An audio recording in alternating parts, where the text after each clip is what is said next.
Realmente los usufructos normalmente los otorgábamos a título gratuito. Digo normalmente porque hay veces que sí se le ponían costo.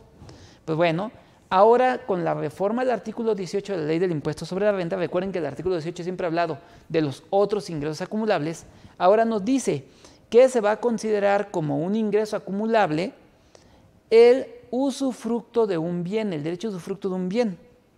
Entonces, ¿qué es lo que pasa? Vamos a encontrar ahora dentro de lo que es la fracción 12 del artículo 18 que el derecho de usufructo de un bien se considera ingreso acumulable. Esto no es otra cosa más que subir a texto de ley lo que ya nos marcaba el criterio del SAT 17/ISR/N. Y lo que están buscando, como se los pongo aquí en su lámina, es básicamente eliminar estas prácticas de generar pérdidas. ¿Por qué? Porque miren, ahora nos dice que para llevar a cabo como tal el ingreso se tiene que practicar un avalúo por perito autorizado por las autoridades fiscales y lo que dé el avalúo va a ser el monto que deberá de acumular como tal quien reciba el usufructo. Y el nudo propietario o dueño de la cosa va a ser el obligado a solicitar dicho avalúo para que se dé la acumulación del ingreso. En este sentido, precisamente, es donde viene entonces. ¿Cómo va a ser? Se los vuelvo a reiterar aquí. El ingreso acumulable, y vamos a subrayar en esta lámina, será o se determinará conforme al valor del derecho del usufructo. Es decir, ¿cuánto costaría si yo ese inmueble lo tuviera que rentar en lugar de recibirlo a título gratuito? Entonces se va a hacer el avalúo, este avalúo se va a practicar por persona autorizada por el SAT. Hasta el día de hoy en el artículo 3 del Código Fiscal de la Federación vas a encontrar que la persona autorizada para practicar este tipo de avalúos es el corredor público, pero debemos de esperar a ver si a través de miscelánea no ponen alguna otra situación. Entonces, de esta manera, esto se va a dar. Ahora, ¿en qué momento se tiene que pedir este avalúo? El avalúo se debe pedir al momento en que se consolide la nuda propiedad y el usufructo. Y para tales fines, el nudo propietario deberá de realizar el avalúo, acumular el ingreso y en su caso presentar la declaración correspondiente. Es decir, tú vas a acumular como si te hubieran pagado por ese usufructo. Y por lo tanto tendrías que llevar a cabo el pago de un impuesto. Entonces aquí el tema es, con esto lo que están buscando es que se lleve a cabo como tal la limitación de esta situación. Y ahí pueden ver en la imagen que les puse en esta lámina cómo está una propiedad que separa la nuda propiedad y el usufructo. La nuda propiedad como tal la puede tener un comprador, el inversor o lo que llamamos dueño. Mientras el usufructo lo puede tener cualquier otra persona que tú así lo decidas. Pero ya con esto ahora tendrá que ser un ingreso acumulable. Ahora, entonces, precisamente, ¿cómo va a ser esta situación? Cuando tú lleves a cabo la enajenación de tu nuda propiedad, es decir, tú puedes vender los derechos reales de propiedad de una cosa. Con la reforma del artículo 19, recordemos que el artículo 19 siempre nos ha hablado de cómo se determina la ganancia por enajenación de bienes inmuebles. Pues bueno, cuando tú enajenes la nuda propiedad de un bien, para determinar esta ganancia se va a llevar a cabo de la siguiente manera. Tú vas a tomar y vas a decir, al precio obtenido o valor avalúo, le vas a restar el monto original de la inversión en proporción al atributo enajenado. Es decir, si estás vendiendo el usufructo o estás vendiendo la nueva propiedad. Y lo que te va a quedar es la ganancia acumulable sujeta al pago del impuesto sobre la renta.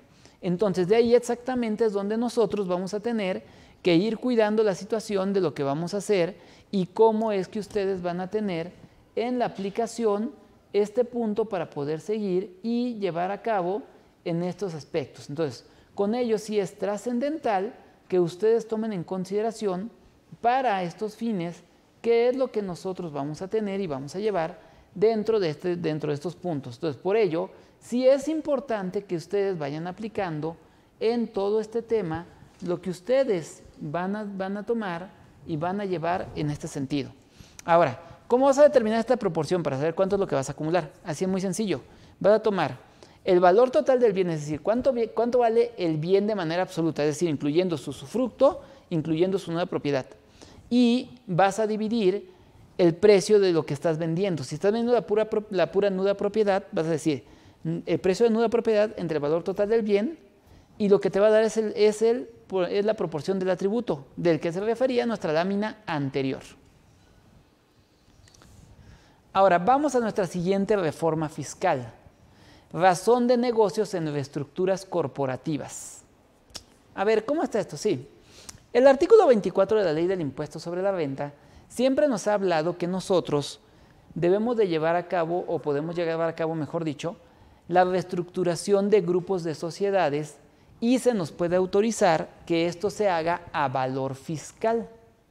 Entonces, para estos fines de que se nos autorice de que esto se haga a valor fiscal, precisamente nos lleva al tema particular en el que nosotros podamos tener una de las grandes situaciones que podamos tener, que este valor fiscal, para que se pueda respetar, se hacen los cambios, el monto de capital que tenía el accionista que saco de una empresa y que lo meto a otra para fines de reestructura, debe de conservarse tanto en valor como en proporción, y no se pueden esas acciones que se cambiaron, o ese accionista que se cambió de una empresa a otro, no puede como tal llevar a cabo lo que se refiere a vender esas acciones o transmitir esas acciones en un lapso de 2 años. Pues bueno, aquí ahora se hacen ciertos cambios para que esto se pueda llevar a cabo, y en su caso justificar si existe o no la razón de negocio en esta reestructura.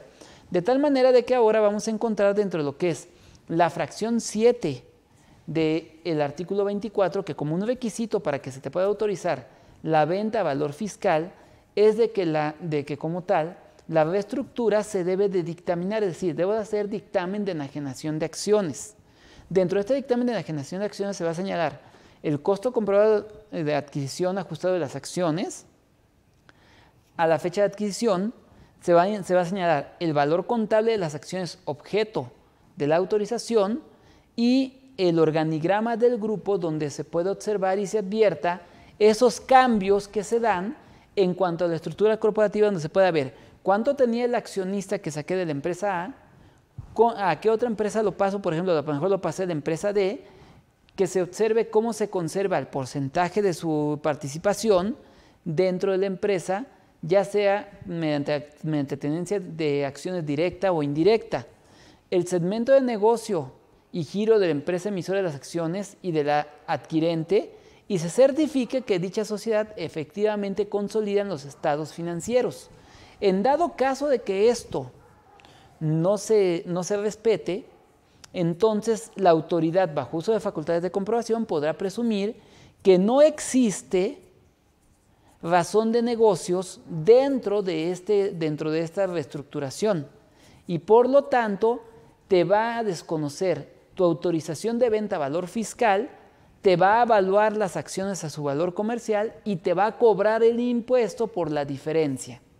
Entonces, por eso sí hay que cuidar esta parte. ¿Por qué? Porque ahora suben el plazo de 2 años a 5 años para los fines de poder llevar a cabo el procedimiento en esta situación y poder tener en este punto lo que vamos a aplicar. Y por eso dice aquí, y me permito leer literalidad de este párrafo, dice: en el caso de que la autoridad fiscal, en el ejercicio de sus facultades de comprobación, detecte que la reestructuración carece de razón de negocios, o bien que no se cumple con cualquiera de los supuestos supuestos de los requisitos a que se refiere este artículo, quedará sin efecto la autorización y se deberá pagar el impuesto correspondiente a la enajenación de acciones, considerando el valor que dichas acciones se hubieran enajenado entre partes independientes en operaciones comparables, o bien a valor que determine mediante avalúo practicado por persona autorizada por la Secretaría de Hacienda.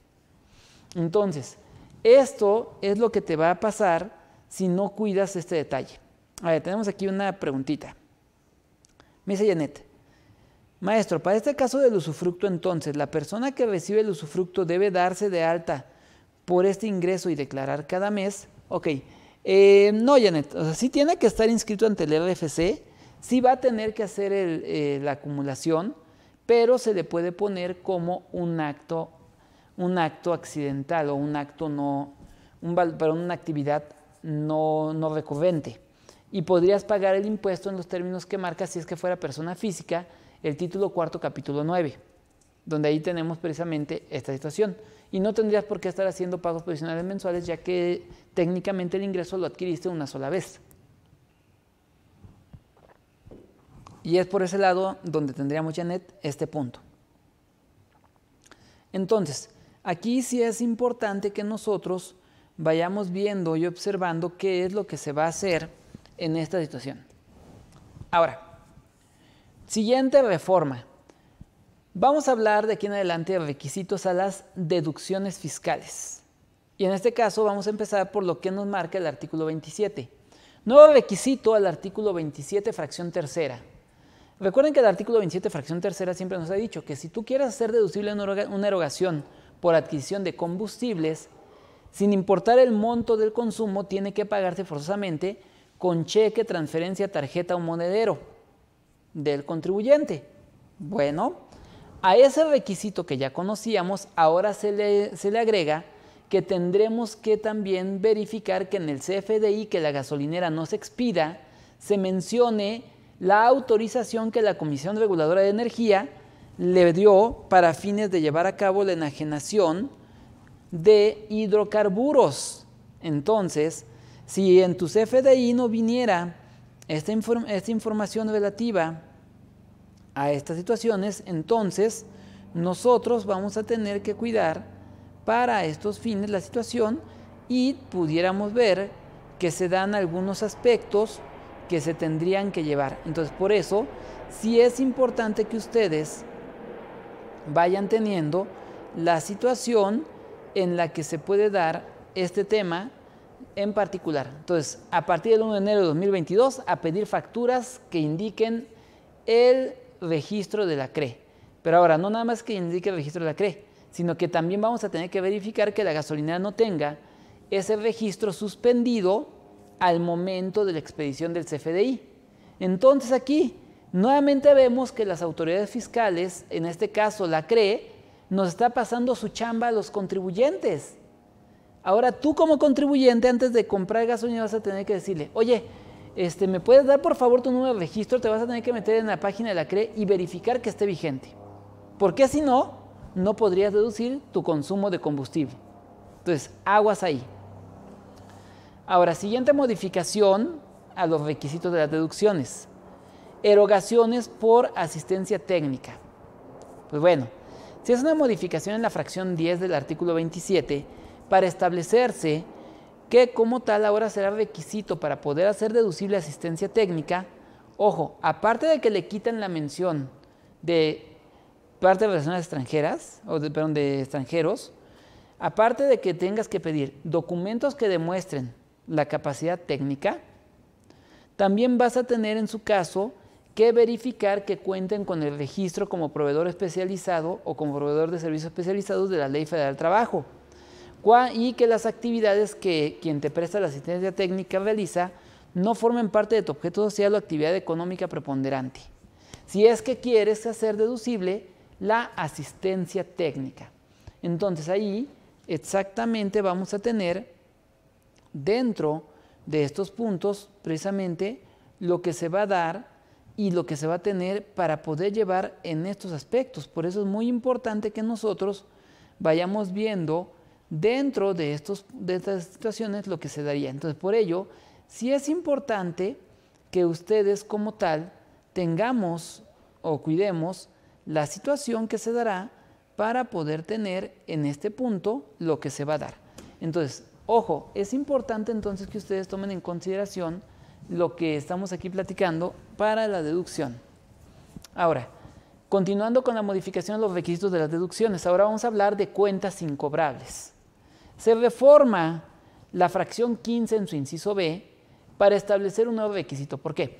Hasta el día de hoy, si ustedes abren esta fracción del artículo 27 de la ley del ISR, este artículo dice que cuando el crédito supera 30,000 UDIs, tú puedes hacer deducible cuando demuestre que existe la imposibilidad práctica de cobro, entendiéndose que esto pasa cuando tú lleves a cabo como tal la denuncia del cobro ante la autoridad judicial o inicies el procedimiento de cobro arbitral convenido. Bueno, Con la reforma ahora nos dicen que para poder deducir cuentas incobrables de créditos que superen 30,000 UDIs, vas a tener que hacer, cuando te vayas por el lado de la denuncia ante la autoridad judicial, no vas a estar nada más con que lleves a cabo la denuncia, sino que vas a tener que demostrar que agotaste todas las gestiones de cobro que fue, y que obviamente con esto demuestres que fue imposible verdaderamente la ejecución de una resolución favorable. Es decir, vas a tener que llevar a cabo todo el procedimiento judicial, es decir, llevar todo el proceso de la demanda, que la sentencia salga a tu favor, que se lleven a cabo las diligencias de ejecución y que en las diligencias de ejecución los actuarios pongan y asienten que no fue posible hacer el cobro y la ejecución de la sentencia del juicio sumario. Entonces vean el gran problema que vamos a tener aquí. ¿Por qué? Porque fíjense bien, vas a tener que ir a un juicio sumario forzosamente primero para reconocimiento de adeudo. ¿Cuánto te vas a llevar en el juicio sumario? Por muy rápido, 1 año. Luego vas a tener que ir al juicio ejecutivo. ¿Para qué? Para que se busquen bienes y en su caso se demanden las diligencias de embargo, de cobro o embargo. Y que en esas diligencias de cobro o embargo los actuarios digan que no hubo forma de cobrar. Para que entonces salga una sentencia diciendo: sí tienes el derecho de cobrar, pero no se pudo porque no encontramos al contribuyente o no tenía bienes para poderle cobrar. ¿Cuánto tiempo va a pasar entre que presentas el juicio ejecutivo y que te acuerdan la diligencia? Mínimo 3 meses, pensando en que no haya mucha saturación del tribunal. Entre que acuerdan la diligencia y entre que se lleva 30 días. Entre que acuerdan una segunda diligencia y que se lleva otros 30 días. Y entre que te dan la sentencia y te dicen: ¿sabes qué? No se pudo cobrar, mínimo 60 días más. Entonces, ¿cuánto te echaste? Ya te echaste otros 8 meses, pensando en que el tribunal actuara como dice la ley. Pero yo les puedo decir por experiencia que este tipo de juicios se llevan, dependiendo de si van contestando o no las contrapartes, en promedio de 3 a 8 años. Entonces, espérate 3 años para poder hacer la deducción. Entonces, aquí hay que tener cuidado con esto, porque esta reforma va a entorpecer la forma en la que tú llevas a cabo como tal esta situación de la deducción de pérdidas incobrables. Ahora, hablemos un poquito de no deducibles. Vamos a hablar de la reforma que se da en materia de deducción de intereses por préstamos entre partes relacionadas con el extranjero, lo que conocemos también como mecánica de capitalización delgada. Recordemos que el artículo 28, en lo que es su fracción 27, siempre nos ha dicho que cuando tú obtienes préstamos con partes relacionadas, y esos préstamos con partes relacionadas obviamente están bajo la premisa de que se están llevando y en donde nosotros se van a dar en este punto la situación en la que ustedes tendrían que determinar o tendrían que ver si tenemos o si los intereses y las deudas superan o no en 2/3 partes a nuestro promedio de capital. Para esto, entonces, se va a entender que con la reforma nosotros tendríamos este cambio en la mecánica. Aquí están viendo de su lado izquierdo la mecánica actual de cómo determinar el capital y del lado derecho de cómo se va a determinar el capital. ¿Por qué? Porque nos dice ahora el artículo 27 que tú vas a tomar la determinación de tu capital.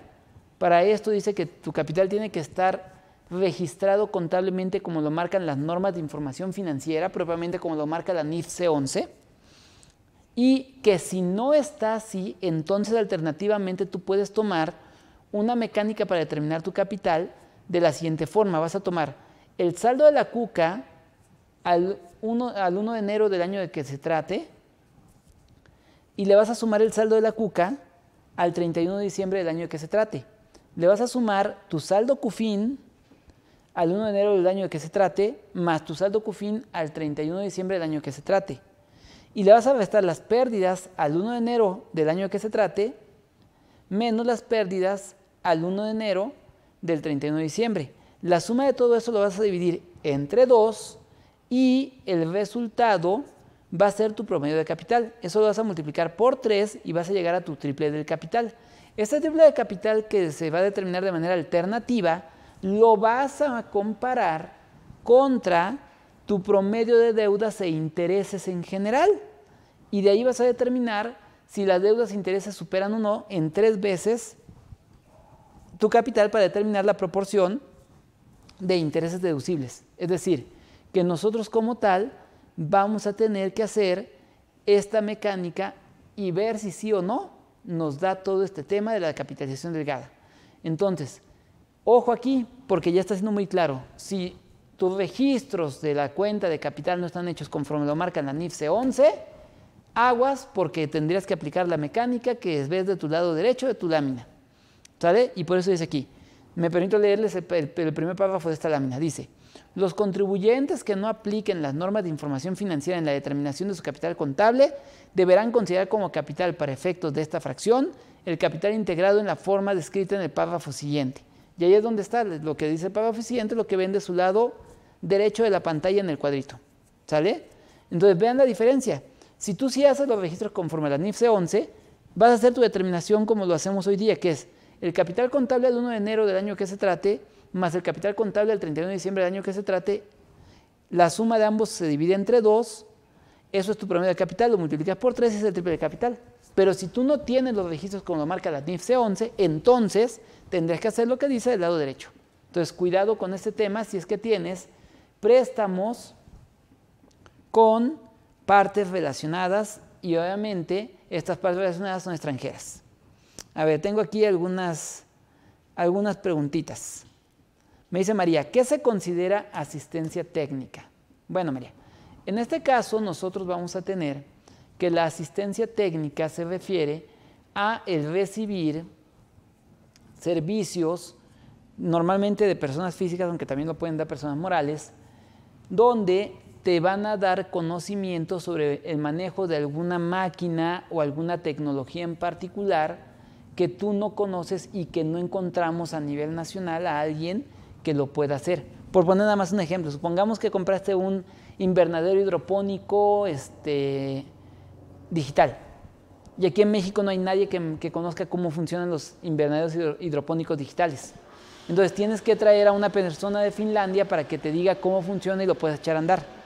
Esa es la asistencia técnica, ¿sale? Entonces, con el cambio, obviamente, al quitar esta situación de que no fueran extranjeros, pues en su caso tendríamos que pedirle el REPSE a la empresa que nos lo preste. Me dice Janet, para el artículo 18, ¿en dónde se considera ingreso el usufructo? ¿Aplica solo para las personas morales o también a físicas? En este caso, Janet también aplica a físicas. ¿Por qué? Porque obviamente el usufructo, como te decía, es el derecho de uso. Entonces, básicamente lo que dice ahora el artículo 18 es que si tú eres dueña de una casa y me cedes el usufructo de esa casa a mí, quien se supone que estaría cobrando por el usufructo eres tú. Es decir, la autoridad presume que el usufructo no es gratuito, que sí lo cobras, pero que te lo estoy pagando por fuera. Y por eso dice, haz un avalúo y tú, en este caso, en el ejemplo, Janet, tú tendrías que acumular el ingreso, aunque Carlos es el que disfrute del uso. Me dice José Eduardo, ¿se considera parte relacionada si se realizan operaciones entre hermanos?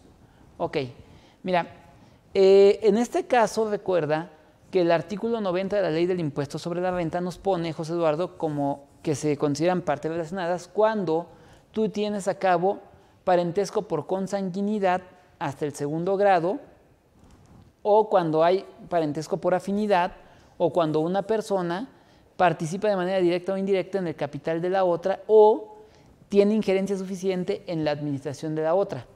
Entonces, ¿qué pasa? Tus hermanos sí son un vínculo por afinidad de 2º grado. Recuerda que el 1er grado es lo que le llamamos la línea recta, es tus papás, tus hijos, tus nietos.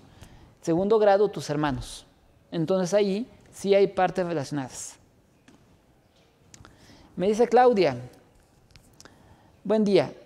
En el caso que se pague con monedero electrónico la gasolina, ¿también tendría que venir ese permiso? Sí, efectivamente, Claudia. Para todos los tipos de consumo de gasolina, independientemente de la forma en cómo tú la pagues, si solicitas CFDI y la pretendes hacer deducible, vas a tener que solicitar que aparezca el permiso de la CRE dentro de ese CFDI. Pero no nada más va a bastar con que aparezca el permiso, sino que aparte, Claudia, vas a tener que verificar que el permiso no se encuentre suspendido. En realidad, si dan cuenta, esto forma parte del ataque o de la lucha contra el huachicol. Lupita Álvarez me dice, y para los que usamos vales de gasolina, ¿quién tiene que revisar los del CRE? Tú, porque tú eres quien vas a hacer la deducción. Recuerda que en los vales de gasolina, dependiendo de quién te lo emite, si te lo emite, por ejemplo, Efectivale, etcétera, pues obviamente tú no haces deducible la gasolina en el momento en el que compras el vale, tú haces deducible la gasolina en el momento que consumes la gasolina. Y Efectivale o la empresa que sea, te tiene que dar un estado de cuenta y esos consumos son los que tú deduces. Entonces, básicamente, tú tendrías que verificar, aunque también la empresa de los vales tendría que verificar que el registro de la CRE de la gasolinera donde consumiste se encuentre vigente. Me dice Giovanni, ¿habrá algún cambio en la ley de ICR en el tema PTU sobre que las empresas no tienen que restarlo para obtener la utilidad fiscal? No hay tema en ese sentido, Giovanni, esa parte se quedó tal cual, ¿sale? Ahí no se modificó absolutamente nada el tema PTU. Muy bien, pues vamos a continuar. Vamos a nuestra siguiente reforma y ahora vamos a hablar de un tema que también regresa. Digo, este sí me lo contaron, la verdad es que no soy tan viejo como para haberlo vivido, pero aquí sí nos lo contaron. ¿En qué consiste este cambio? Pues bueno, hace algunos años, cuentan por ahí la leyenda, que por ahí de la ley del ISR que estuvo vigente antes del año 2000, la ley mencionaba que cuando para un contribuyente un activo dejaba de ser útil, tenías que presentarle un aviso al SAT de que un activo te dejaba de ser útil y que pues, obviamente no lo habías vendido, que ahí lo tenías, pero ya no te era útil para tu actividad. De ahí, cuando en el año de 2000 cambia la ley, quitan esa obligación. Y pues bueno, se había mantenido de esa manera hasta lo que será el 31 de diciembre próximo. Pero a partir del 1 de enero de 2022 cambia en el artículo 31 para decirnos que cuando los contribuyentes tengamos bienes que nos dejen de ser útiles para obtener ingresos, pero no los enajenamos, entonces vamos a obtener que para poder deducir la parte aún no deducida, vamos a tener que darle un aviso al SAT. Es decir, que vamos a tener que avisarle que el activo fijo me deja de ser útil, puedo deducir lo que me falta o lo que le conocemos como saldo pendiente por deducir, dándole un aviso al SAT y manteniendo el activo a valor de $1, siempre y cuando obviamente no lo enajene y yo lo conserve. Si lo enajeno no vamos a tener que dar aviso, simplemente es el hecho de acumular la ganancia o pérdida por venta de activo fijo según sea el caso, ¿sale? Ahora, también como parte de todo lo que es el tema de las modificaciones en usufructo, tenemos una modificación al artículo 32 de la Ley del Impuesto sobre la Renta para modificar los derechos de usufructo como un activo fijo.